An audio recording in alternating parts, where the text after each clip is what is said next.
ሰላምን እናቷ እንደ ሕፃን ልጅ መሬት ላይና እግሯ ላይ ተንበርክከው ይቅርታ ጠየቋት። እስከ ዛሬ እናትነቴን ስለነሳውሽ ይቅርታ ልታደርግልኝ ይገባል ሲሏትም እሷ ደግሞ በፍጹም እናትነቴን አሁን ሁሉም ነገር ተስፋ ቆርጫለሁ አለች። አይገርምም። እናትየዋ ግን ሲንበረከኩ ሰላም ደነገጠች። ሀና ደግሞ እንግዲህ ምናሴ እናቱ ወደ ውጭ ሀገር አንደኛ ደረጃ ከወጣ እንዲዝናና የፈለገበት ቦታ እንዲመርጥ ነግረውታል።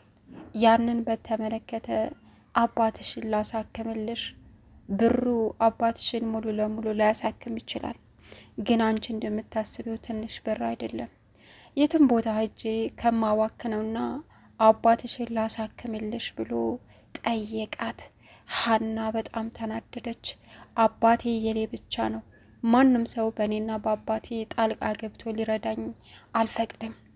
ብፈልግ ኖሮ እንዳልኩ የደሴ ሰው ይበቃኝ ነበረ። አሳክሙልኝ ብዬ እርዳታ ብጠይቃቸው ወዳው ነበር አባቴ የሚታከመው። ስለዚህ ጓደኛህ አሮን የፈጠረውን ስህተት መድገም አልፈልግም አለችው። እምን ይሃና እኔ እንደ አኖር አላደርግም፣ እባክሽን ልለምንሽ ተረጅኝ። እኔ እንደዛ አላስብም፣ በፍጹም ማይሆን ነገር ነው። ግን ላሳክማቸው ገንዘቡ ይበቃል አላት። አላደርገውም ምናሴ፣ አንተ መልካምና ጥሩ ልጅ ነህ ብዬ ነው እንጂ እማላስቀይምህ አስቀይማለሁ። ድጋሜ በአባቴ ገብተህ እኔ ላሳክምልሽ ብትለኝ እንጣላለን አለችው። ምናሴም እሺ በቃ ብሎ በጣም አዘነ። ያን አባት እንግዲህ ኤልያስ እንደዚያ ያለውን ልጅ እንድታገባ ይፈልጋሉ። እናም ሲጠይቃት አባዬ የፍቅር ግንኙነት የለንም ስለ አላመንከኝም ማለት ነው አለቻቸው። አምንሻለሁ እንኳ ግን ደግሞ እስከ መቼ የራስሽን ህይወት መያዝ አለብሽ፣ እኔ ሌላ ህይወትሽ ሌላ ሲላትም በፍጹም አለች። እና ቁመሽ መቅረት አለብሽ አሏት።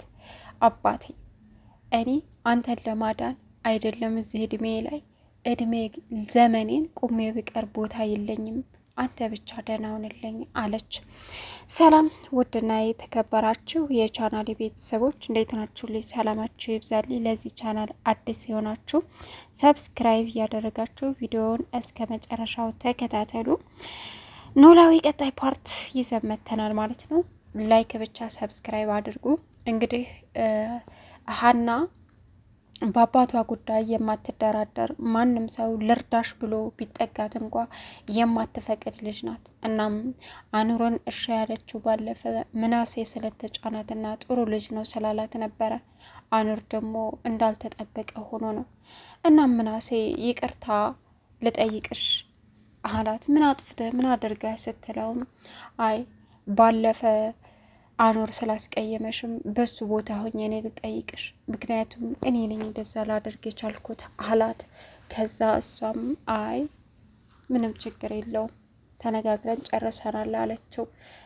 እናም ይቅርታ እዋክሽን ይቅርታ አድርጊልኝና አባትሽን እኔ እናቴ ወደ ውጭ እንዲሁም ደግሞ መዝናኛ ቦታ ምረጥ የትም ሀገር ቢሆን ብላኛለች። ያንን ውጭ ሂጄ ከማከስረው እልቅስ አባትሽን ብናሳክምበት ሲላት ያዙ ይልቀቁኝ አለች። ሰላም ሀና በጣም ተናደደች። ምናሴም በጣም አዘነ፣ ደነገጠም በሚገርም ሁኔታ። አይገርምም። ጆሮ ደግሞ እንግዲህ በሀና ፍቅር ክንፍ ብሏል። የሚሆነው ግራ ገብቶታል። እናም አሁን ላይ ሀናን እንዴት ብሎ የፍቅር ጥያቄ እንደሚጠይቃት በጣም ከብዶታል። ሀናን ፍቅረኛለሽ ባላለች ሲላትም ስለምንድን ነው የምታወራው? እኔ መቼም አላስብም ብላ በፊት ስለጠየቀችው አሁን ቢጠይቃት የምትጠላው ይመስለዋል። እናም እንደዛ ብሎ ካነሳ አይኑንም አላይም ብላው ነበረ። እናም አሁን ጆሮ በጣም ፈርቷል። ጓደኛው ሁል ጊዜ ሲያገኘው ጆሮ ቆዝሞ ነው የሚያገኘው። እናም ተምች እባክህ ተወኝ፣ እንደ ስምህ ተምች አትሆነብኝ አለው። ለምን? እኔ መቼም ቢሆን ልፋታህ አልችልም። እምዬን አልፋታም። የሆንከውን ነገር ተናገር። እኔ እናንተ እኮ ከመጀመሪያ እስከ መጨረሻ አብረን ነን። ስለዚህ ችግርን ካልተካፈልኩ ምን ላይ ነው ጓደኝነቴ አለው። እባክህ ብነግርህም አይገባም። ስለዚህ ዝም በለኝ አለ። በግድ እንግዲህ ጨቅጭቆ የጆሮ ሚስጥር አስወጣ። እሱም ሀናን እንደሚያፈቅራን ነገረው። እንዴ ምን ነው የመንግስት ልጅ ናት አልክሳ አለው። ከዛም በላይ ሙር ትይዛለህ አንተ ስለ ፍቅር ስለማይገባ በቃ ለዛም ነው ቁም ነገር ማውራት ማልፈልገው አለው። አጥሎት ሄደ። ከዛም በቃ ይቅርታ ብሎ በቃ ልጅቷን እንዲያሳየው ጠየቀው።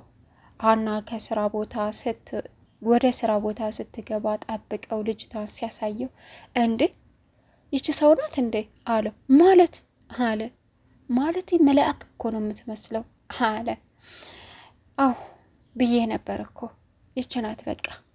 እና በዚህ ፉንቃ ነው የተጨለፍከው አለው። አዎ አለ። በቃ እኔም ፋዘር ጋር ልሄድ አንተም የሆነ ቦታ ሄድ ብሎ ሀና አባት ጋር ሄደ። ሀና አባት ጋር ሄዶ ፍቅር እኛ አላት እንደ ብሎ ጠየቃቸው ትዳር ምናምን። ከዛም እርሰውም አዎ 2 ልጆች አሏት። 2 ልጆቿን ጥላ ነው እዚህ የመጣችው አይደለም ትዳር አሉት። ምን ብሎ ጆሮ ደነገጠ። ምን ነው ደነገጥክ? ልታገባት ፈለክ እንዴ አሉት። አረ ምን አረገባት አለው እንዴ አለ። ለማንኛውም ያቀለድኩ ነው። ሀንዬ እኮ ገና ልጅ ናት፣ እንደዛ አይነት ነገር በፍጹም አታውቅም አሉት። ተረጋጋ፣ ደስ ይላል እንደ ሀና አይነት ልጅ ስላለችው እድለኛ ነዎት አሉት። እንግዲህ ሀኒ ደግሞ ስራ ቦታ ሄደች እና ግን ደግሞ የሰላም እናት ሰላምን ጉልበቷ ላይ ተንበርክከው ጠየቋት፣ እግሯ ላይ ተደፍተው ይቅርታ። ከዛ እሷም ምን አደረግ ምንድን ነው አሏት። መጀመሪያ ግን ከውጭ ስትመጣ እናትየዋ እሷን እየጠበቁ አምሽታ ስለነበረ ደፈት ብለዋል ሶፋ ላይ። ከዛም አየቻቸውና ልትገባ ስትል ተነሱ። ልጄ አመሸሽ እኮ አሏት። ምን አገባሽ ባመሽ ባላመሽ አለች። ልጄ እባክሽን 5 ደቂቃ ስጭኝና እናውራ አሏት። ከዛም ምንም ማውራት አልፈልግም ደክሞኛል ልተኛ ነው። ጠዋትም ተቻኩለሽ ሳታናገሪ ጥለሽ ይሄር አሁንም ቢሆን እባክሽን ልጄ አሏት። እሺ አሁን ደክሞኛል ቶሎ የምታወሪውን አውሪና ቀጥታ ልተኛ አለችና ሂዳ ተቀመጠች። ልጄ እባክሽን አሏት። ማለት ምንድነው የተፈጠረው? ለምን ቀጥታውን አትናገሪም አለቻት። ከዛም እስከ ዛሬ እናትነቴን ስላሳጣሁሽ በጣም ይቅርታ አድርጊልኝ እዋክሽን። ዛሬ ነው እንዴ ታወቀሽ? ዛሬ ተንቅልፍሽ እየነቃሽ ነው አለቻቸው። አዎ ልጄ ዛሬ እየነቃሁ ነው። ታዲያ ምን ዋጋለሁ? አልፏል። ቀናተኛ፣ መጥፎ ሴት፣ በቃ ጥሩ እንዳላስብ፣ ትምህርቴ እንዳቋርጥ፣ ብዮቴን እንድበለሻሽ አድርገሽኛል አለች። አቃለው ባክሽ ይቅርታ አድርግልኝ ብለው እግሯ ላይ ሲደፉባት እሷም ይቅርታ አደረገችላቸው። ከዛም አለቀሱ። ይቅርታ ስላረግሽልኝ አመሰግናለሁ ልጄ አሏት። እንዴ እናቴ አይደለሽ እንዴ? እኔ እኮ ጣልቼሽ አይደለም፣ እግሬ ላይ ስትደፊ ጨነቀኝ ይበልጥ። በአንቺ የሚጨክን እኮ ልብ የለኝም፣ እናቴ እኮ ነሽ አለቻቸው። ከዛም ሄደው አብረው ተኙ። ደስ የሚል እንቅልፍ። ሰላምም በእናቷ እቅፍ ታቅፏ ስትነሳ በጣም በደስታ ተዋጠች። የልጅነቷን ሁሉ እንደገና ዳግሜ የተወለደች መሰላት። እናቷን ቀና ብላ ማየት ጀመረች። ልጄ ለምንድን ነው እንደዚህ የምታይኝ? በስመአብ አሏት። እናቴ ደስተኛ ነኝ ናፍቀሽኝ አለቻት። እንዴት ነው ምናፍቅሽ አብረሽ እያለሁ አለች እናትየዋ። ሰላምም እናቴ ልንገርሽ እውነቱን ዳግም እንዴት ተወለድኩ ነው የተሰማኝ ራሴን ባንቺ እቅፍ ውስጥ ሳገኘው እውነት አለች። ከዛም የኔ ልጅ ይህን ያክል ጊዜ ስላደረግኩሽ በጣም ይቅርታ እባክሽን ልጅ አለቻት። በቃ አሁን ደስተኛ ነኝ፣ የሞተችውን ሀሴትን እያልሽ እኛን ስትተይን በጣም ተሰምቶኝ ነበር። ለካ እንደዚች ያለች እናት አለች፣ ምርጥዬ እናት። እናም ተስፋ ቆርጬ አባቴ ጋር ልሄድ እያልኩ ነው እየደረሽልኝ አለች። ጧት ሁላቸውም ተነስተው ሀና ምግብ አልታቀርብም ማታ ራስ ስላልበላው ነው መሰል በጣም ርቦኛል አለች። እሺ ቁጭ በይ እኔ ያቀርብልሻለሁ አለቻት። እናቷ እኔ ነኝ የማቀርበው አለች። ከዛም እሺ በቃ አለች። እንደናንተ ሁለቱ ዛሬ ምንድን ነው የተለየ ነገር አየውሳ አለ ምናሴ። ምን ነው ልጅ አይደለች ባቀርብላ ምን ችግር አለው አለች። ኧረ እባክሽ ምንድን ነው ፍቅር ፍቅር አጫወታቸው አለ። እናትየዋም እማ ግን ለምን ስራ አልሄድሽም ስራ የለሽም እንዴ አላት ምናሴ። እስኪ አልሄድም በኋላ ላይ ሄጄ ሰራተኞችን ሰልል አድርጊያቸው እመጣለሁ፣ ከእናንተ ጋር ጊዜ ማሳለፍ ነው የምፈልገው አሉ። ከዛም አይ አንቺ ደክመሻል ተቀመጪ እኔ ሄጄ ቼክ አደርጋለሁ አለች። ምናሴ በጣም ተገረመ። ሰላምም እዛውላ መጣች። ግን ከመሄዷ በፊት ክችን ገብታ ምግብ ይዛ መታ አቀራርበው በሉ፣ በደስታ ተዋጡ። ከዛም ደስ ብሏቸው እንግዲህ ሀናም አባቷን እየተንከባከበች እንዲሁም ደግሞ የአባቷ ስም አሸብር ለምን እንደተባለ ጠየቀች ታሪኩን። አባትየውም አዎ ልጄ አሸብር ነበር ስሜ፣ አሸብር የተባልኩበት ማንንም ወንድ ማንንም ሰው በቁም አሸነዋለሁ፣ አንሸረድደዋለሁ። በዛ የተነሳ አባቴ አሸብር ብሎ ጠራኝ። እናም ለዛ ነው። እና እንዴት አባ በዚህ ደረጃ አለችው። አዎ ልጄ አሏት። እና ታዲያ እንዴት በድንገት ወደ ኖላዊ ተቀየረ? እኔ እኮ የማስታውሰው በሰፈራ በግቢያችን የሚያልፉ ሰውዬ አሸብር ስለሚሉህ ነው አለች። አዎ ነፍሳቸውን ይማረውና አንድ ቄስ ነበሩ። እናም ያን ኃይለኝነቴን አስወጥቼ አንቺን ለማኖር ስል እሳቸው ምክር መከሩኝ። እናም ይህች ልጅ ከፈጣሪ የተሰጠች መላእክት ናት፣ እሷን ተንከባክበህ ጠባቂ ሁናት፣ መልካም እረኛ ሁናት ሲሉኝ እሺ አልኩኝ። ከዛም ኖላዊ ብለው ሰየሙኝ። እኔም አሸብር በሆንኩበት ሰዓት በቃ ያ አሸብርነቴ አልተወኝ አለ። አንቺን ሳገኝ ሚስትህ ጥላ ሄደች፣ እናትህ ሞተች፣ ልጅ መውለድ አትችልም፣ ይቺ ከፈጣሪ የተሰጠችህ የተላከችልህ ምርጥ ስጦታ ነህ። እናም ይችን ልጅ በስርዓት ተንከባክበህ አሳድጋት ብለው ነገሩኝ አላት። ግን ለውጤን ሳያዩ ሞት ቀደመኝ ብለው አዘኑ። በጣም ተገረመች። እና ለዛ ኖላዊ ማለት ምርጥ እረኛ ማለት ነው አለቻቸው። አዎ ልጄ እንደዛ ነው አሏት። በጣም ደስ ብሏት እሷም ወደ ስራዋ ልትሄድ ስትል ሀንዬ አሏት። ወይ አባ አለች። ይውልሽ አሁን ከደሴ ያለው ልጅ ኤልያስ ጋር ምንድን ነው ግንኙነታችሁ አሏት። አባ ነግሬ የለ አላመንከኝም፣ የፍቅር ግንኙነት እኮ የለንም ብላ ሳቀች። ከዛም ለምን ልጅ አሁንስ ወደፊት አሏት። እኔ አባቴ ብቻ ነው ወንድ ለኔ፣ ማንንም አልፈልግም፣ በቃ ተናግራለሁ ብላ ተቆጥታቸው ሄደች። እስከ መቼ ቁመሽ ልቀሪ አሏት። እድሜ ልኬን ለአባቴ ከሆነ ቁሜ ቀራለሁ አለቻቸው። ከዛ እሷም ወጥታ ሄደች። ሰውም አዘኑ። እንግዲህ ጆሮ ቤት ሲመጣ የሀናን ፎቶ መመልከት ጀመረ። ስለዚህ ፎቶ ባለፈ ነግረው ነበረ አላቸው። ይቺ ሀይንጌ ናት በልጅነቷ ያን ጊዜ ሳገኛት አሉት። ማለት አለ።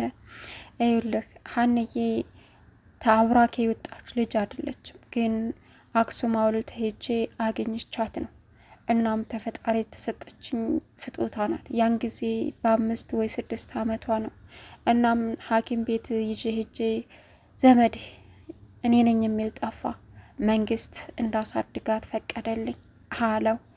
ተገረመ። ሀና ንጹህ ልጅ ናት፣ ልቧ ንጹህ ነው ሲል አዎ በጣም ተፈጣሪ የተሰጠችኝ ንጹህ ልጅ ናት አሉት። ይገርማል አለ። ግን ሀናዬን ታውቃለች አለ። አታውቅም ነበር በቅርብ አሁን በቅርብ ነው። ያንን ስነግራት አዘነች፣ ተከዘች። አሁን ሁሉንም ትታ ይኸው ደስተኛ ሆናልኛለች አሉ። በጣም ደስ ይላል አለ ሀና። እንግዲህ ሰላም ወደ ውጭ ወጥተን ሻይ ቡና እያልን ስለ እናቴ ልንገርሽ፣ እኔና እናቴ በመታረቃችን ደስ አላለሽም አለቻት። እንዴ መቼ መጠላታችሁንም አላቅም እንጂ ደግሞ እኔና እናቴ ጥሩ ስሜት ላይ አልነበርንም። እናቴ የሞተችውን ሀሴትን የጠፋችውን ሀሴትን እያለች እኔን እናትነቷን ረስታለች። ስለዚህ ውጭ ወጥተን ላውራሽ አለቻት። ሀናም እሺ በቃ ይሻላል አለች። አዎ በቃ እኔም ሽንት ቤት ልሄድ የምለብሰው ልብስ አውጭልኝ አለቻት። እሺ ብላ ሄደች። ከዛም ሀና ያንን ፎቶ ልታይ ስትል ሰላም መጣችባት። መረጥሽልኝ አለቻት። ምን አይነት ልብስ እንደምትለብሽ ስላላወቅኩኝ የትኛውን አለች። በቃ በዚሁን ይሻላል የሁለታችንም ልብስ ቆንጆ ነው። ያስጠላል እንዴ ሀንዬ? የአንቺ ምርጫ እኮ የኔ ነው አለቻት። አረ ያስጠላል፣ በጣም ቆንጆ ነው። በቃ እንሄድ ካልሽ እንሄድ አለች። ሀና ግን የተጠራጠረችና የሆነ ስሜት የተሰማት ይመስላል። ከዛ እሺ ብለው ተያይዘው ሄዱ። እንግዲህ ሰላም ሀና እንዴት እንደጠፋች ማለት ሀሴት ከዛም በኋላ ከእናቷ ጋር ምን ያክል ርቀት እንደተፈጠረ ለሀና ልትነግራት ሻይ እያሉ ሊያወሩ ሄዱ። ሀና አሁን ሁሉም ሰላም ስለሆኑላት ደስ ብሏታል። ሲቀጥል እንግዲህ እስከ ዛሬ ላደረግንብሽ ነገር በጣም ይቅርታ፣ እስከ ዛሬ የሰራሽበትን አካውንት ላኪልኝ ላስገባልሽ አሏት። ወይዘሮ ሜላት እሺ ብላ ሄደች። እናም አባቷንም ሐኪም ቤት እንደምትሄድ ነገረችው። እንዴ ለምን ልጄ አሏት። እንዴ ለምንድን ነው እዚህ የመጣ ነው አለችው። ልንታከም ግን ገንዘብ የለሽም ሲሏትም እስከ ዛሬ የሰራሁበትን ገንዘብ ዛሬ ይልኩልኛል፣ ነገ መመርመር አለብህ አለችው። እሺ አለ። ወይዘሮ ሜላት እንግዲህ ለሀና ብዙ ገንዘብ የሚሰጧት ምናሴን ወደ ቀይራላቸዋለች። እንዲሁም ደግሞ በሷ ደስተኛ ሆነዋል። ይቅርታም እየጠየቋት ይገኛሉ። ሀና እናቷ መሆኗን ያወቀች ግን ምንድን ነው የሚሰማት? እንዲሁም ደግሞ ያንን ፎቶ ያየች ቀን ምንድን ነው የምትሆነው? ግራ የተጋባ ስሜት ይገባታል ብዬ አስባለሁ። እናም የወይዘሮ ሜላትም እናት ደውለው አይዞሽ ብለው አጽናናት። ቻናሉን ሰብስክራይብ